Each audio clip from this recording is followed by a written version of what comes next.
Let's rise. Let's rise in body or in spirit as we sing, I'm on my way, call and response style. I'm on my way to the freedom land. I'm on my way to the freedom land. I'm on my way to the freedom land. I'm on my way, great God, I'm on my way. I asked my sibling, would you come and go with me? I asked my sibling, come and go with me. I asked my sibling, come and go with me. I'm on my way, great God, I'm on my way. If they say no, I'll go anyhow. If they say no, I'll go anyhow. If they say no, I'll go anyhow. I'm on my way, great God, I'm on my way. I'm on my way, and I won't turn back. I'm on my way, and I won't turn back. I'm on my way, and I won't turn back. Everybody, I'm on my way, great God, I'm on my way.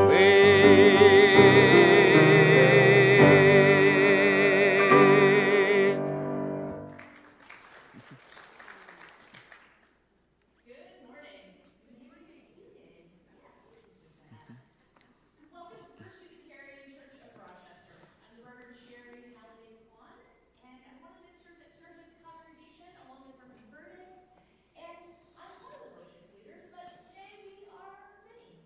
Courtney is our guest pianist today. We've got some of our First Unitarian choir, Massey and Amanda, and our AV team, and all of you help make Sunday mornings possible. Here at First Unitarian, we are a people with a purpose, and it is our mission that through spiritual connection in community, we listen deeply to others and ourselves, we open to wonder and transformation, and we serve together with love and humility. We have a special opportunity to serve together this week because tomorrow is a holiday. Most folks have it off from school or work, or, well, if you're retired or not yet working, I suggest you take a day off from your regular activities. And I suggest, a humble suggestion, if you will, but a loving one about us together, that you come and join us in a day of service. You come and do some volunteer work with one of our community partners, or if that's not possible because of mobility issues or because you're a young child, I invite you to join us here at church for serving this community, for helping to stock our freezer. There are lots of ways to get involved here, and I invite you to stick around after the service. We're not talking about Monday now, but we're talking about an hour from now and connecting with one another in small groups. Here at First Unitarian, here on Sunday mornings, it indeed takes all of us. But this is a time and a space marked as separate from our week, a time and a space to set your bones down, to set your burdens down, and to be together with one another. So I invite you to take a comfortable breath, settling in, acknowledging that here in this place, We gather on the contemporary and ancestral land of the Seneca people, the keepers of the western door of the Haudenosaunee. We come to this place knowing that each of us has something to give and something to receive. And if you're new or newish, I invite you to connect with us at the welcome desk outside. And if you came here to church today because you've got something heavy on your heart, I invite you to connect with our pastoral care associate who's sitting there in the back, Wendy, waving to all of you, ready to give and ready to receive. All right, so let's join our voices once again to light our chalice. Massey, our worship associate, will light it physically. We will all light it with our voices in unison. Life is a gift for which we are grateful. We gather in community to celebrate the glories and mysteries of this great gift. And please rise in body and spirit. We're going to sing a song that's called I'm Gonna Lift My Sister Up. So please rise in body or in spirit. And I'm gonna sing it once through, and then invite you all to sing along with me.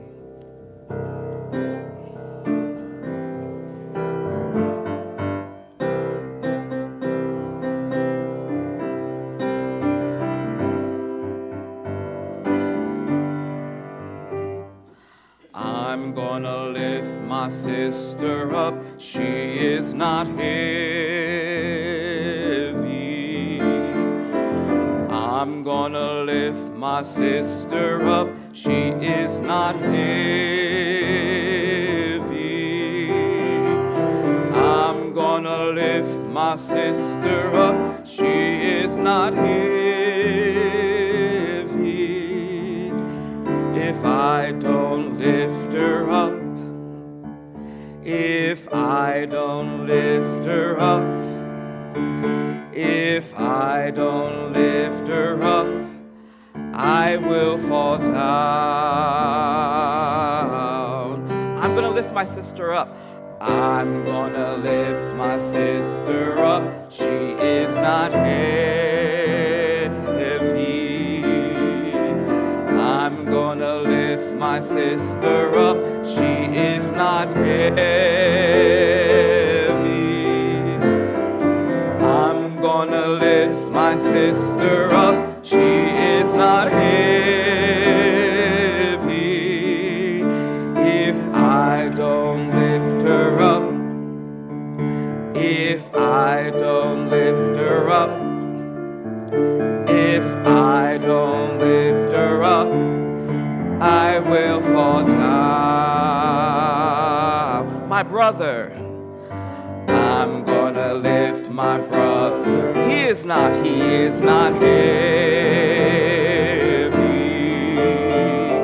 I'm gonna lift my brother up. He is not heavy.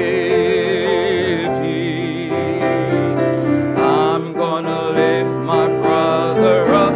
He is not heavy.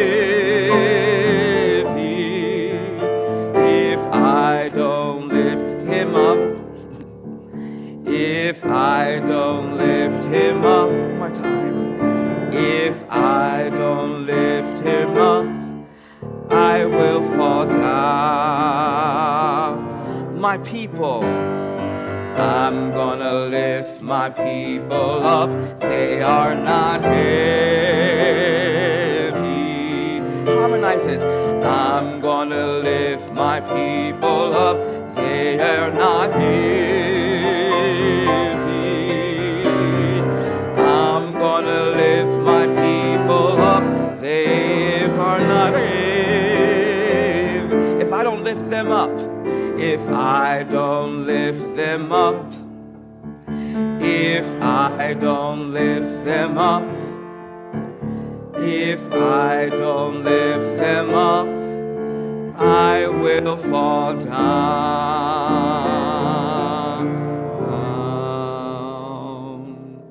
Blessings. Thank you. After you.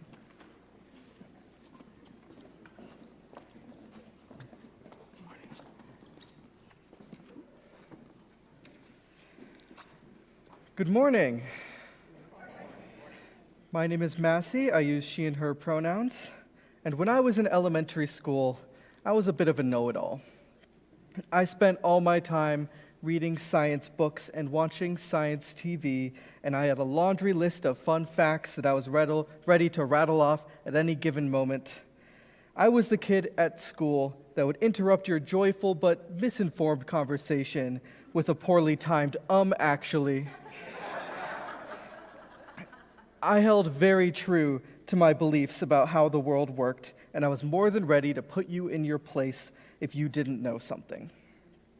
But there was one time when I was decidedly put in my place. I was on the bus coming home from school one day and arguing with my friends. As many first-grade intellectuals will tell you, the back of the school bus is the equivalent of the ancient Greek symposium or the Baghdad House of Wisdom.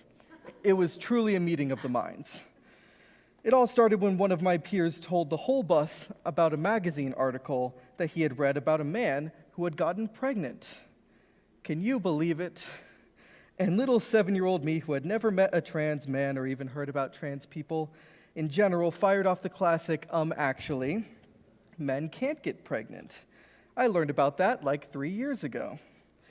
But props to this other kid because he stood his ground.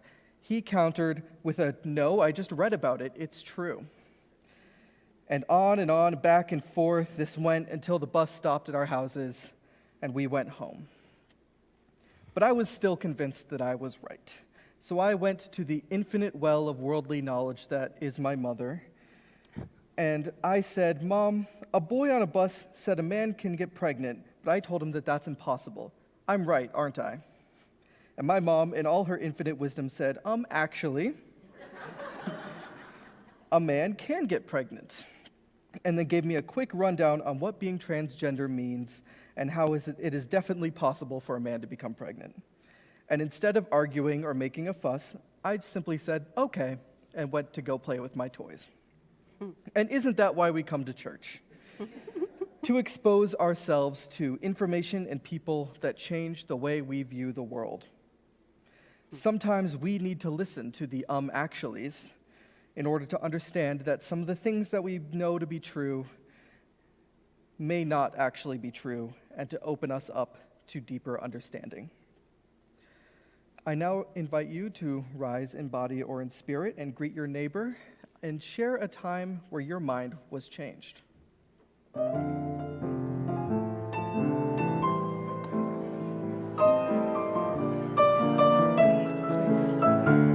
you.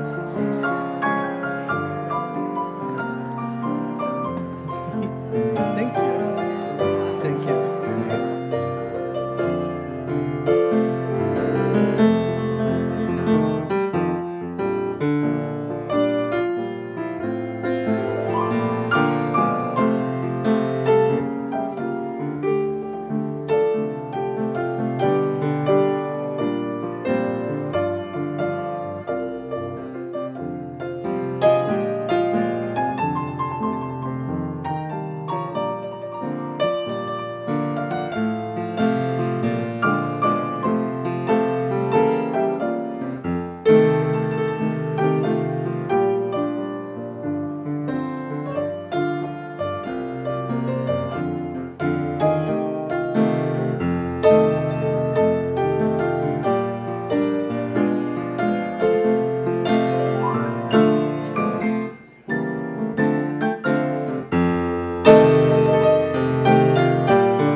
Good morning. So I will normally come down here so I can be a little closer to the children, but it looks like you are my children this morning, which is great. So each season, our congregation has a theme that helps to guide us in worship and learning. And the theme for January and February is staying soft. So let's start by feeling that in our bones and in our bodies. So take a deep breath in, and as you breathe out, let your body start to feel heavy and loose. Let your shoulders fall away from your ears, and your hands sit gently and heavily in your lap. Let the weight of your feet just sink into the floor and your seat into your chair. Take another deep breath in, and as you breathe out, see if there's any other part of your body that can soften and let go a little bit more. So now that we're feeling a little softer, you can open your eyes, and I'll invite you to listen to a story. It involves a prickle of porcupines, which is what it's called when a group of porcupines lives together in a community. Did you know that? Yeah. So this particular prickle of porcupines lived in the middle of the woods in a small cave on the side of a hill. During the summer, the cave felt warm and roomy, and it was easy for the porcupines to find space to sleep and hang out. Food was plentiful, they generally got along well, and the occasional porcupine squabble was quickly squashed. But winter was a different story. I'm going to come down here. One winter in particular, it was terribly cold. There wasn't much for the porcupines to eat, and icicles hung from the ceiling of their small cave. They were miserable and hungry and so cold. Did I mention how cold it was? It was cold. They felt like they might just freeze into a prickle of porcupine popsicles.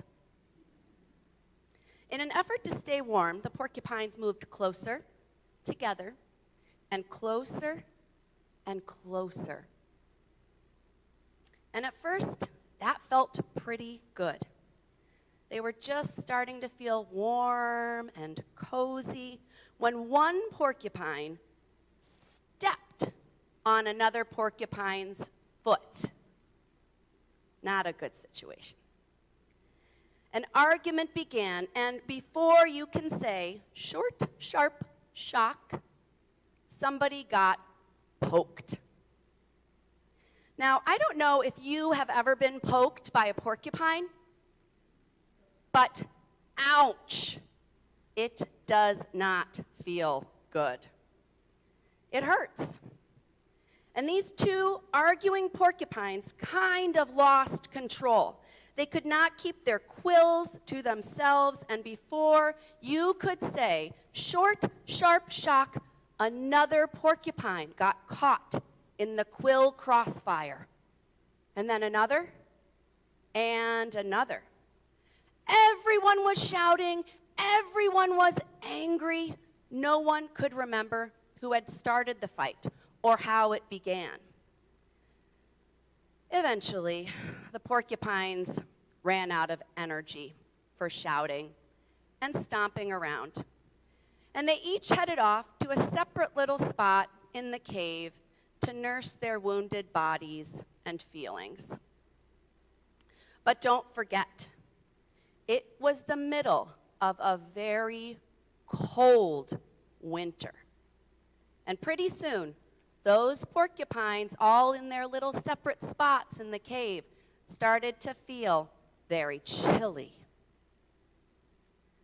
That night, the temperatures dropped well below freezing. Each little porcupine shivered in their separate corner.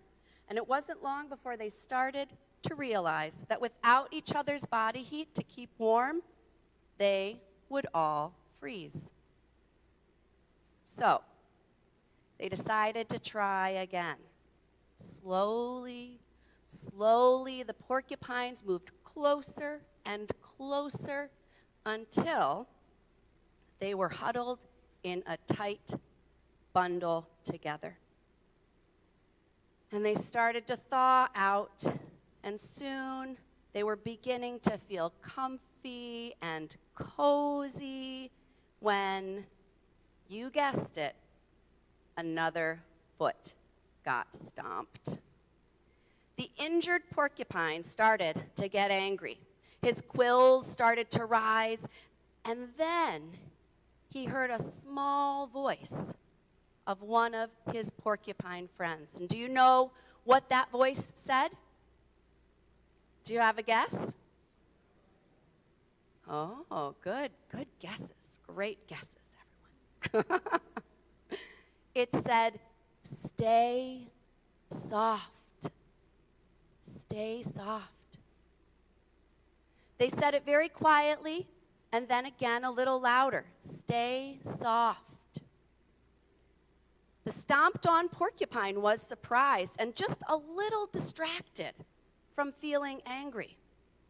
"Stay soft," their porcupine friend said again, and then another porcupine joined in. "Stay soft," and another, "Stay soft, stay soft." Soon the whole prickle of porcupines was repeating the phrase together. You could say it with me. "Stay soft, stay soft." And in this way, the porcupines were able to make it through the cold winter and into the wet, warm spring. May this story of prickles and porcupines and staying soft in the cold, cold winter unfold in your hearts until we meet again.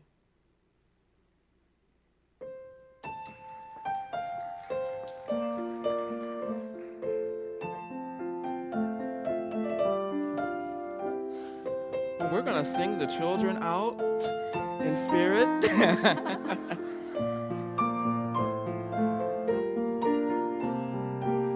All right. We bless you on your journey through, from sheltering arms through the wide sky blue, in your joyful jumps and your sad times too.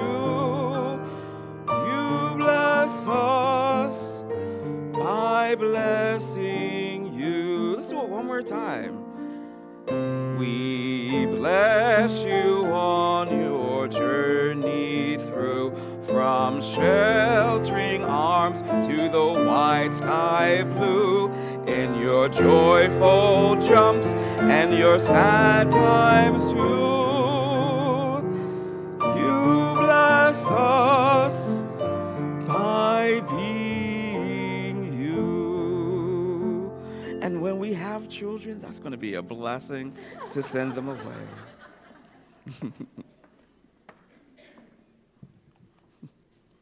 Each of us carries within you the child that you once were. You bless us by being you. I invite you to join me in a time of shared silence, settling into your seat, feeling yourself held by this earth.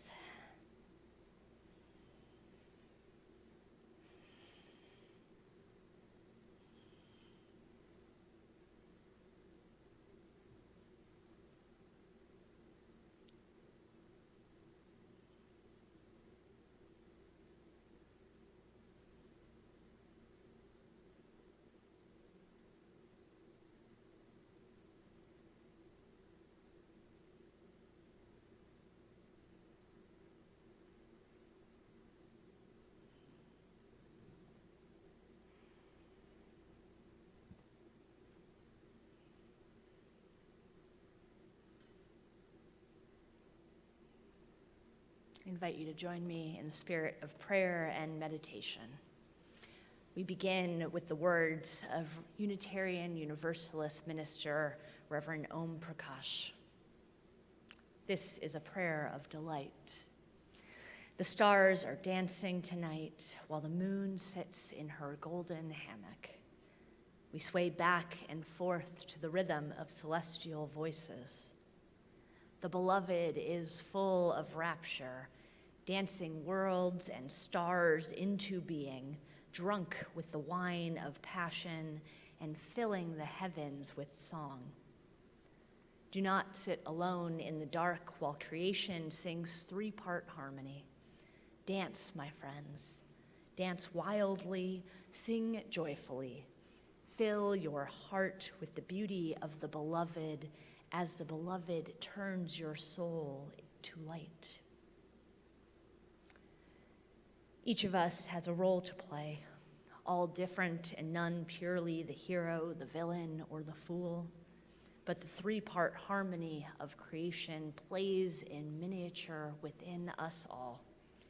Each of us were made for this particular ensemble. The not yet Reverend, not yet Dr. Martin Jr. watched baseball.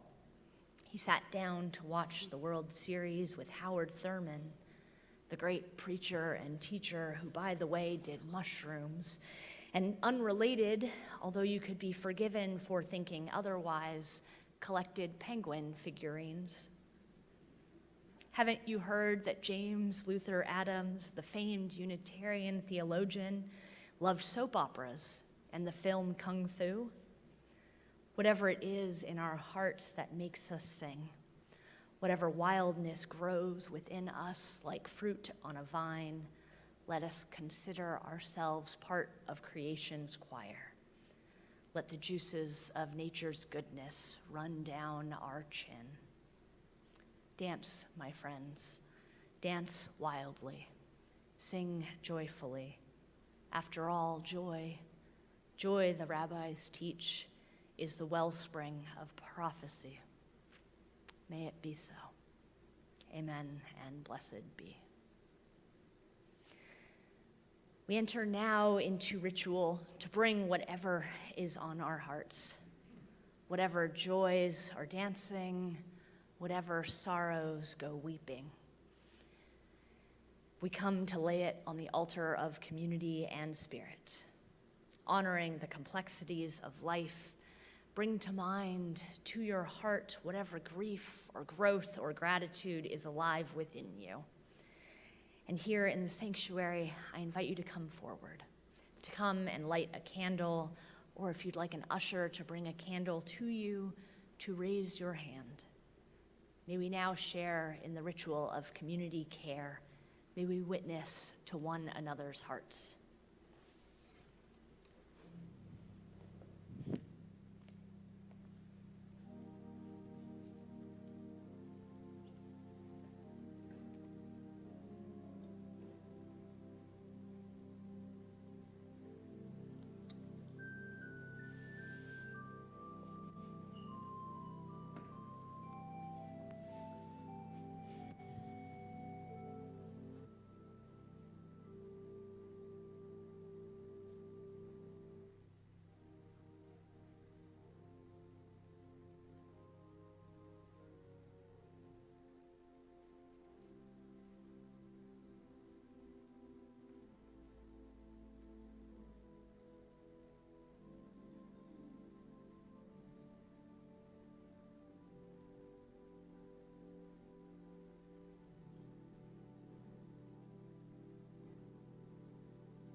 all that we hold in our hearts for ourselves, for each other, and for the world is held in this community and is held too by a love that will not let us go.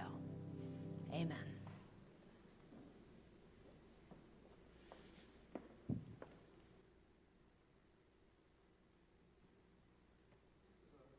This is a very familiar song. We shall overcome. And we're going to sing it a little lightly together. You can stay seated. If you'd like to close your eyes and dream of a better world,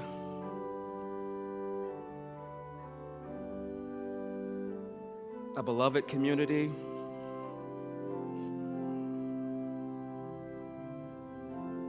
where hope lives and love is always there.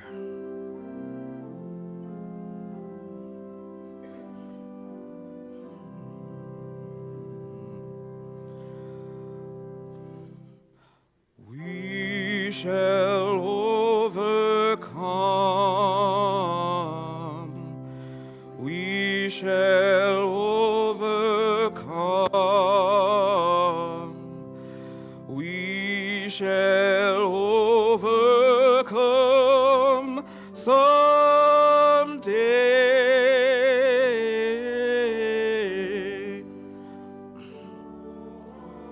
Deep in my heart, I do believe we shall overcome someday.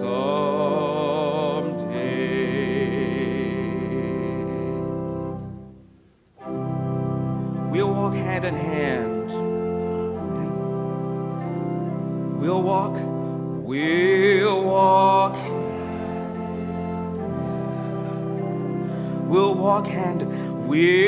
walk hand in hand someday.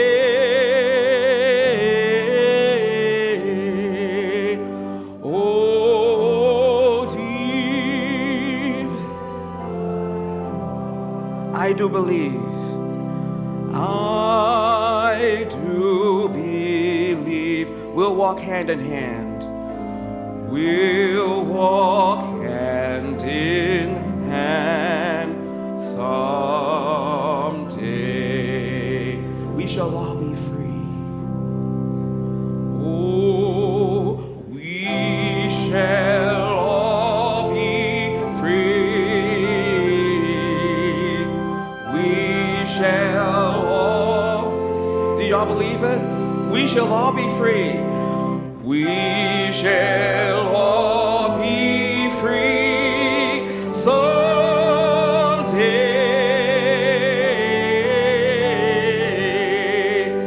Oh, deep in my heart, I do believe,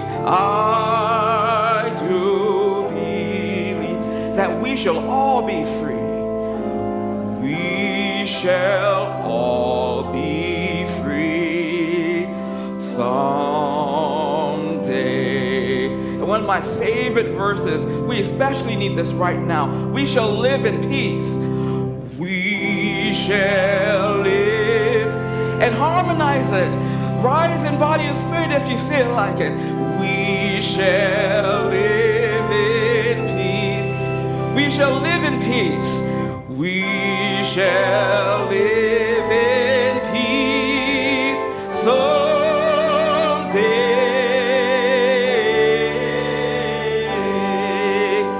Oh, deep in my heart, I do believe we shall live in peace someday.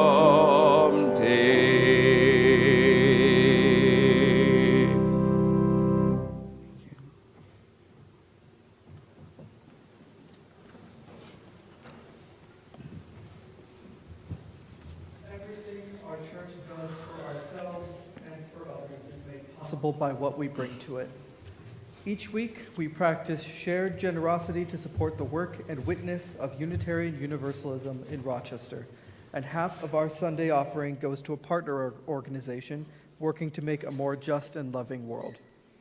Today, we share our plate with CLF Worthy Now Prison Ministry, which provides much-needed ministry and pastoral care to people who are imprisoned. In the spirit of abundance and generosity, our offering will now be received with gratitude.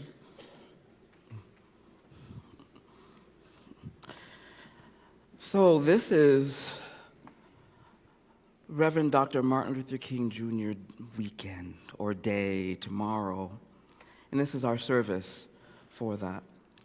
And one of his favorite hymns, he had a lot of them. His mother was an organist, and he grew up in a Baptist church, so he had a lot of favorite hymns, but one of his favorites was Precious Lord.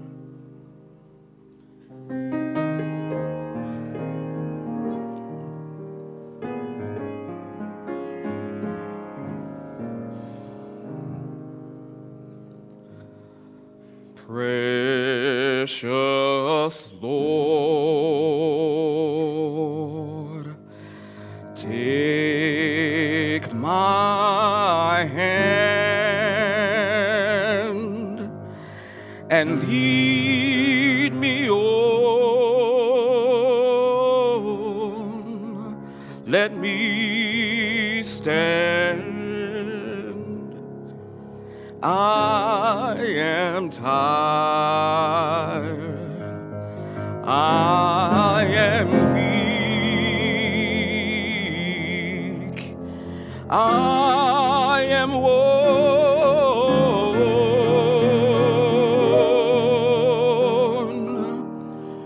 through the storms,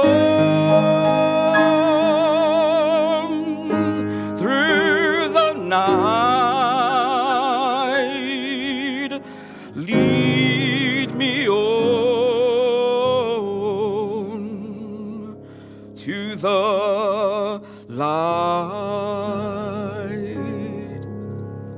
Take my hand, precious Lord,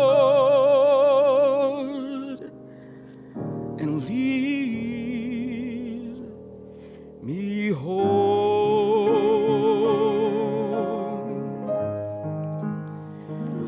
When my way grows drear, precious Lord, linger near. When my life is almost gone, hear my cry.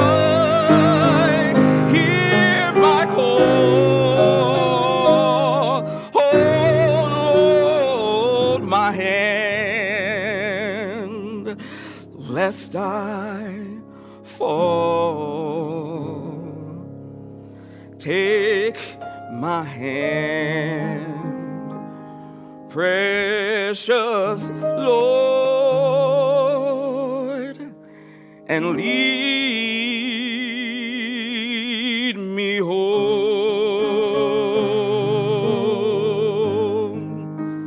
But we like to do it like this.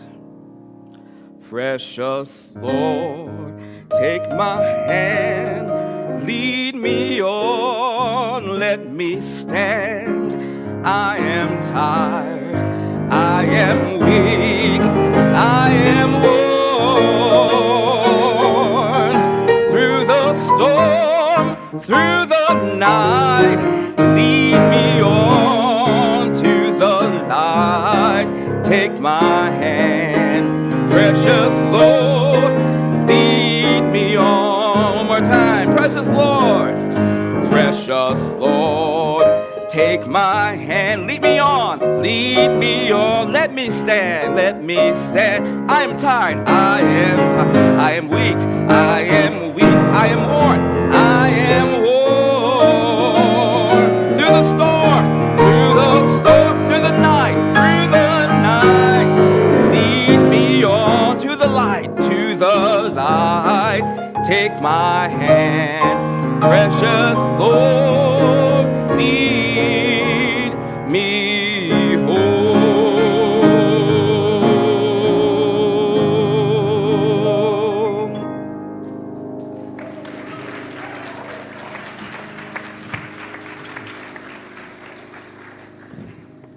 Thank you, my brother. Thank you, my siblings. I was a little nervous. I was like, this song is very low energy coming into the sermon. I had such little faith. This song, it is one of Martin Luther King Jr.'s favorite hymns, but it's also a song I associate with his funeral. Malia Jackson sings it at his funeral, as she had so many times previously. So I didn't know it was going to be that way, and I'm grateful. She sang it at so many occasions. Dr. King would ask her to sing it nearly every time they gathered, not just at his funeral, but time and time again, because he knew that the power of song had the spirit of joy and the power of the people wrapped up in it. He asked her to sing each and every time. He knew he had something important to say. But sometimes she had asks of her own, this gospel singer. Sometimes she set him on his way. After singing at the March on Washington in 1963, Malia Jackson infamously took her seat behind Dr. King and listened as he started to offer his prepared remarks. At this point, it had already been announced that, far exceeding the 100,000 people they hoped would attend, there were 200,000 people who had gathered that fateful day in 1963. It was announced as 200,000, but now it's estimated that it was closer to 300,000. And the air was electric, and the young civil rights leader, the Reverend Dr. Martin Luther King, took the stage to offer his much anticipated remarks that had been so carefully crafted, and they were bad. Or I don't know if they were bad, probably they were not. But the story goes that they fell flat, that they didn't quite reach the people in this moment of electric need and electrifying power. Quietly this time, Ms. Jackson speaks, sings power and joy into him, and whispers, "Tell him about the dream, Martin." Spiritually whispers, but actually quite loudly, because again, 300,000 people had gathered. "Tell him about the dream, Martin," she says. And putting aside his prepared remarks, this infamous and electrifying speech about having a dream that goes down in history books unfolds. Now, of course, if she knows enough to tell him, to tell them, us, about a dream, obviously this is a story he knows well. Remarks he knows well.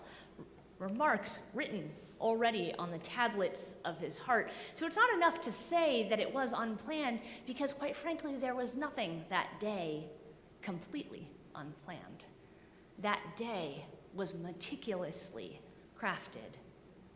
Enough bathrooms, enough bagged lunches, enough people there to provide security. There were only 5 arrests at this massive gathering, not one of intentional civil disobedience, but a day meant to be peaceful and without arrests. Only 5 arrests, all of white people, some of which were suspected agitators hired by the CIA and the FBI.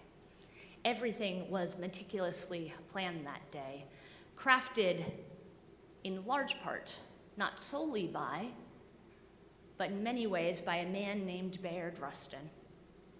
Now, Rustin was at this point, incredibly experienced, incredibly gifted, incredibly talented, and incredibly well-connected organizer, but not one who took center stage. Not to sing, though he was a talented singer, not to speak, though he was a talented speaker. He did read the 10 demands of that march that day, but his role in the march was actually made quite small in public eye. This was not an accident. Everything about that day was meticulously planned, including the quietness of his centrality. Though he was the chief architect of this march, his role was intentionally obscured not only by the march's enemies and deterrents, but also by the supporters and central planners. Bayard Rustin had some liabilities. Chief among them, he was a homosexual.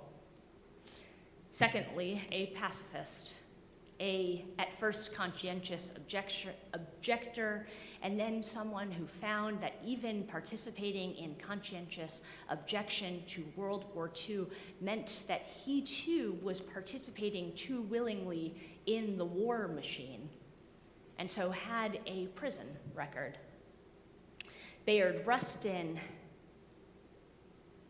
was an incredibly talented, incredibly experienced, incredibly well-connected organizer, but his role in the civil rights movement over the course of many decades was intentionally obscured. Now, recently, documentaries and movies have come out about his life, many of which you have probably seen, and if you have not, you have a chance to rectify that very soon. Of course, you could go home and watch it on Netflix, but also too, on January 25th of this year, The Little will offer a special screening of Rustin, a movie that came out in November of last year, and a panel including Justin Murphy and Rena Golden, local activists and organizers and cultural luminaries here in Rochester. Bayard Rustin encountered and conspired with the Reverend Dr. Martin Luther King over the course of many decades. But yesterday, I had the chance to visit a place that became central to his life for all the wrong reasons. Last night, I stepped off a plane from Los Angeles, where I was visiting my family, and last night I stepped off a plane into what is lovingly now called a polar vortex or bomb cyclone, in our increasingly creative ways to name the impact of climate change. And I stepped off the plane with great relief because I knew I was due here in just a few short hours.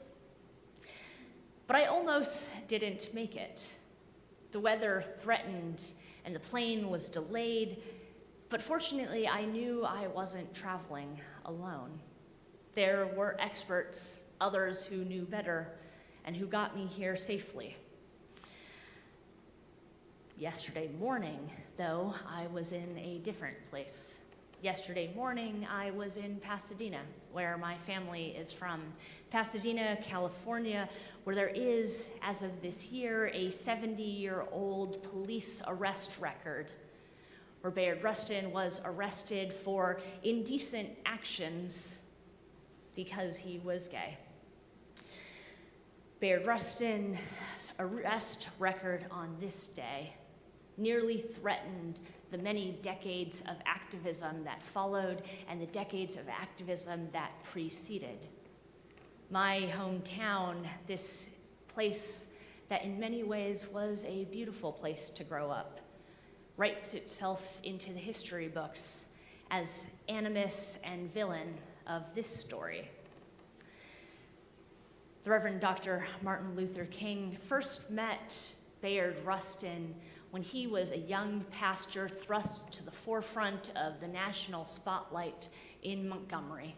He'd come to help with the Montgomery bus boycott, a movement started by women and picked up by national coalitions and led under the leadership, but really the figurehead and symbolism of a young, charismatic pastor. Now, make no mistake about it, Dr. King arrives at the scene with much education and some experience, but his knowledge of nonviolence and political organizing techniques at this point are largely intellectual. And though his intellectual understanding and grappling with Gandhi and other nonviolent thinking is earnest. He's known at the time in national organizing circles, especially among those committed to nonviolence, as someone who believed but wasn't really a believer. His heart is earnest, but his actions feel complicated. Famously, when Rustin visits him for the fourth or fifth time in his home with a journalist, the journalist almost sits upon a revolver at the kitchen table, nearly blowing to bits this story of peace meant for the national headlines. Rustin comments, as he often does, at the armed guards who stand out front his door, Dr. King's door, that is. Rustin doesn't push too forcefully, but mentions, of course, there is another way. Their kitchen table conversations are not a given. Rustin arrives on the scene in Montgomery with a bit of an introduction, with an endorsement in letters from other organizers saying, if you want to learn about nonviolence, if you want to wrestle with what it means to be not only a political strategist in this moment, but truly a faith leader, it's Rustin. It's Rustin you have to talk to. But still an unknown, and once again an out homosexual with a prison record, King is suspicious when Rustin first arrives in Alabama. But his wife, Coretta, remembers Rustin as a guest lecturer from her own college days, remembers him as a faithful and intellectually electrifying speaker, and says, give him a chance. King almost didn't arrive, but he knew he wasn't traveling alone, and taking the advice of his wife, he sits down to a meeting, and then another, and then another. Later, when his house is threatened, his home in Montgomery is bombed, and he stands in front of his front yard with people gathered waiting for instruction, ready to ignite at his direction, ready to hunt down or hurt those who meant to cause him harm, and ask them to persist in loving nonviolence. It's Rustin on his shoulder and in his ear. When his permit for a concealed carry weapon is turned down by the state of Alabama, because of course gun rights are not actually meant for the protection of all people, and he changes his mind anyway and says perhaps a concealed weapon isn't the way to nonviolence, because he keeps reading studies again and again that says that guns in your home do not make you safer. It's Rustin on his shoulder and his ear. They become close confidants. Rustin, a close advisor to Dr. King as he changes his mind. And though he almost doesn't make it to a committed practice of nonviolence, he knows he's not traveling alone. And Rustin has some experience with changing his mind. His prison time isn't associated with his arrest in Pasadena, but rather with his change of heart about what it means to participate in war. A raised and avowed Quaker and pacifist, he moves in 1943 at the tender age of 21 from being a registered conscientious objector to one who writes the draft board saying, you know, sometimes we are wrong, and the most faithful among us are willing to change our minds when our hearts demand it. And so, refusing to go to alternative service and be a part of the war effort, he finds himself instead in prison, where he is subjected to beating after beating and poor conditions because of his refusal to stop taunting the guards simply by declaring that he was gay and free. Simply by declaring in 1943 he was gay and free. This liberated voicing of who and how he was continued to be a challenge for him throughout his life, and he strategically vacillated between being quiet about it and being open, proudly and publicly. He was always open with those who knew him best, and this proved a challenge. In 1960, when Dr. King and Rustin planned a march on the Democratic National Convention, it wasn't their conservative segregationist enemies, but those in their own political persuasions who threatened this organizing. Democratic elected official and national leader Adam Clayton Powell Jr. of Harlem threatened to go public with the misinformation that Dr. King and Rustin were lovers. And Dr. King put together a committee to determine whether his then friend and guide, Bayard, was too much of a political liability. The two of them pulled back their plans for the march and witness at the Democratic National Convention. But within a few years, Dr. King realized that the threats of rumors of his own sexuality, or the threats of rumors of his own political persuasions, or problems, or truths, could not be mitigated by his refusal to be with those who had been with him. He learned by 1963 that no matter what he did, his fear would not save him, that the CIA would be determined to bring down his spirit, his community, and his good name. And so at this point, he gathered again with his old friend and confidant and planned a new march. This became, of course, the March on Washington, and only Rustin would have the decades of experience needed to pull something like this off. Now, there were 6 big organizations planning this march, and 10 major figures, 10 major men, that is, who would be present and visible that day. Of course, countless others who made that day in 1963 possible, but it was Bayard Rustin who was the chief architect.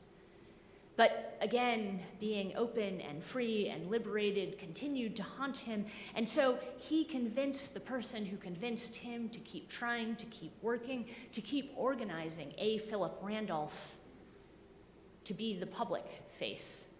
Now, A. Philip Randolph, again, was one of these people who for decades had been organizing, pulling people together, demonstrating the power of togetherness so that money might not have the final say. And his rise to national spotlight and his rise in experience making education not only theoretical, but practical and impactful in the lives of real people started right here in Western New York. Started right here as he organized against the Pullman, organized with the Pullman porters, and organized against the Pullman company that, of course, was run by a famous and rich universalist, because our folks have not always been on the right side of history. A. Philip Randolph organized the sleeping car porters, the young and old black men who were mistreated and underpaid, and found himself the public face many decades later of the National March on Washington.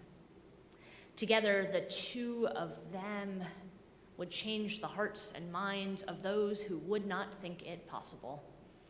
And together, the two of them, along with Dr. King and the dozens of others who made the March on Washington possible, were able to put into practice the good experience of fear of political liability and exposure of being free and liberated into practice. What had happened 3 years earlier with Adam Clayton Powell reared its ugly head again when Republican Senator Strom Thurmond threatened to expose Dr. King and Rustin as lovers, to expose Rustin again as a chief architect of this action, and, gasp, a homosexual. 3 years later, they knew this play already.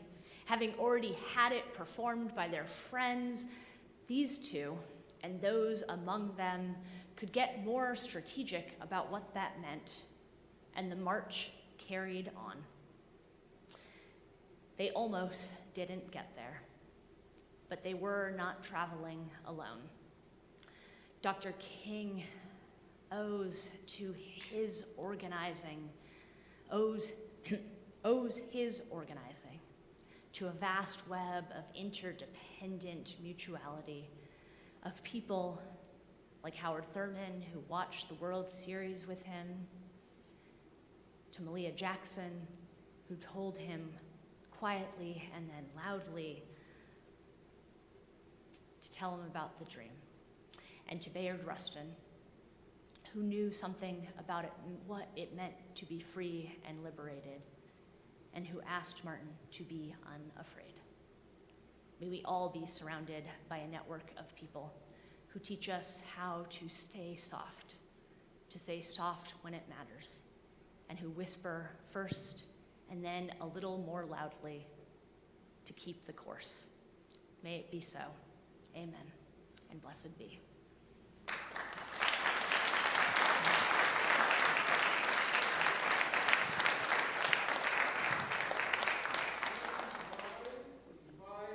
Here in spirit as we sing, excuse me, our closing hymn, hymn number 1018, Come and Go With Me. While the choir comes up with me. All right, come and go with me to that land.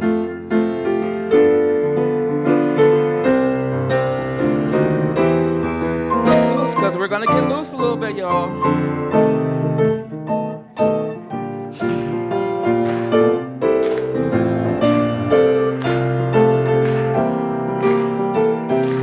Come and go with me to that land. Come and go with me to that land. Come and go with me to that land. Come and go with me to that, where I'm bound, where I'm bound. Come and go with me. Come and go with me to that land. Come and go with me to that land. Come and go with me to that land where I'm bound. There'll be freedom. There'll be freedom in that land. There'll be freedom in that land. There'll be freedom in that land where I'm bound. There'll be freedom.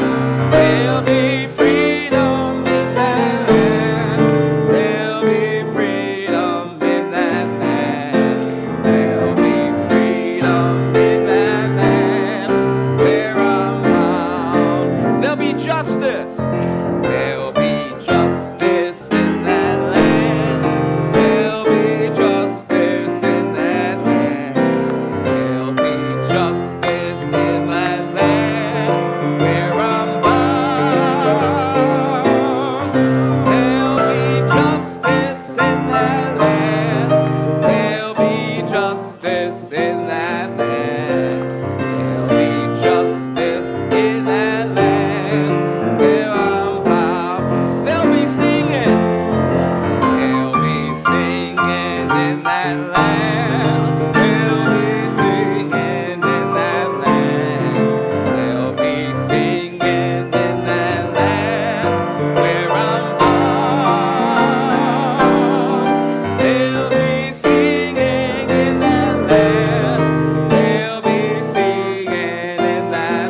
good, so good, I want to do more church, which is why I'm going to tell you about Connection.